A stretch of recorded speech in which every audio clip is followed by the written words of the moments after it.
জীবন রবীন্দ্রনাথের। আমি ভিক্ষা করে ফিরিতেছিলাম গ্রামের পথে পথে, তুমি তখন চলেছিলে তোমার স্বর্ণরথে। অপূর্ব এক স্বপ্ন সম লাগিতেছিল চক্ষে মম। কি বিচিত্র শোভা তোমার, কি বিচিত্র সাজ।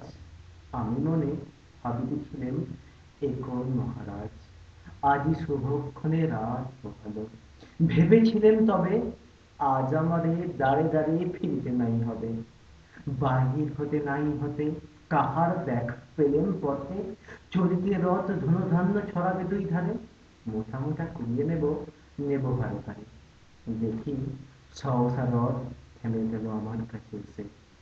আমার মুখ পানে চেয়ে নামলে তুমি হেসে।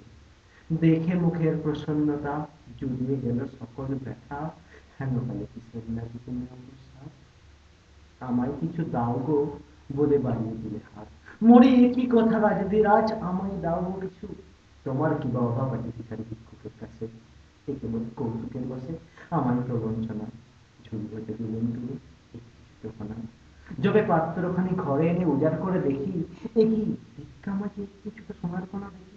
দিলেন যা রাজ ভিখারিরে স্বর্ণ হয়ে রইলে, তখন কালি চোখে ছেড়ে দুটি নয়ন ভরে। তোমায় কেন দিই আমার সকল শূন্য